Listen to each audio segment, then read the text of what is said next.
Daily ವಾರ್ತೆಗೆ ಸ್ವಾಗತ. ನಾನು ನಿಮ್ಮ ಅನುಷಾ ಆಚಾರ್ಪಳ್ಳಿ. ಆದಿ ಉಡುಪಿ ಸಂತೆ ಮಾರ್ಕೆಟ್ನಲ್ಲಿ ಅಗ್ನಿ ಅವಘಡ, ಹಣ್ಣಿನ ಅಂಗಡಿ ಸಂಪೂರ್ಣ ಭಸ್ಮ, ಲಕ್ಷಾಂತರ ರೂಪಾಯಿ ನಷ್ಟ. ನಗರದ ಆದಿ ಉಡುಪಿ ಸಂತೆ ಮಾರ್ಕೆಟ್ನಲ್ಲಿ ಇಂದು ಬೆಳ್ಳಂಬೆಳಗ್ಗೆ ಭೀಕರ ಅಗ್ನಿ ಅವಘಡವೊಂದು ಸಂಭವಿಸಿದೆ.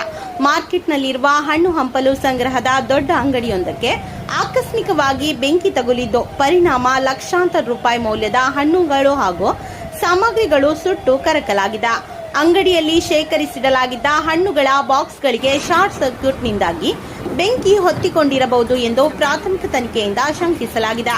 ಪ್ಲಾಸ್ಟಿಕ್ ಹಾಗೂ ಕಾರ್ಡ್ಬೋರ್ಡ್ ಬಾಕ್ಸ್ಗಳು ಹೆಚ್ಚಾಗಿದ್ದರಿಂದ ಬೆಂಕಿ ಕ್ಷಣಾರ್ಧದಲ್ಲಿ ಇಡೀ ಅಂಗಡಿಯ ಒಳಭಾಗಕ್ಕೆ ವ್ಯಾಪಿಸಿದೆ. ದಟ್ಟವಾದ ಹೊಗೆ ಹಾಗೂ ಕೆನ್ನಾಲಿಗೆ ಚಾಚಿದ ಬೆಂಕಿಯ ಅಬ್ಬರಕ್ಕೆ ಗೋಡೌನ್ನಲ್ಲಿದ್ದ ಬಹುತೇಕ ಹಣ್ಣುಗಳು ಹಾಗೂ ಬೆಳೆ ಬಾಳುವ ಪೀಠೋಪಕರಣಗಳು ಸಂಪೂರ್ಣವಾಗಿ ಆಹುತಿಯಾಗಿದೆ. ಘಟನಾ ಸ್ಥಳಕ್ಕೆ ತಕ್ಷಣವೇ ಧಾವಿಸಿದ ಅಗ್ನಿಶಾಮಕ ದಳದ ಸಿಬ್ಬಂದಿ ಸಹಿತ ಕಾರ್ಯಾಚರಣೆ ನಡೆಸಿ ಬೆಂಕಿಯನ್ನ ಹತೋಟಿಗೆ ತಂದಿದ್ದಾರೆ.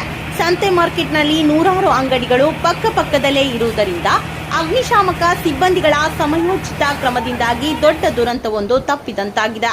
ಪಕ್ಕದ ಇತರೆ ಅಂಗಡಿಗಳಿಗೆ ಬೆಂಕಿ ವ್ಯಾಪಿಸದಂತೆ ತಡೆಯುವಲ್ಲಿ ಸಿಬ್ಬಂದಿಗಳು ಯಶಸ್ವಿಯಾಗಿದ್ದಾರೆ.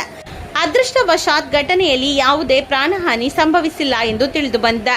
ಆದರೆ ವ್ಯಾಪಾರಸ್ಥರಿಗೆ ಲಕ್ಷಾಂತರ ರೂಪಾಯಿ ನಷ್ಟ ಸಂಭವಿಸಿದೆ.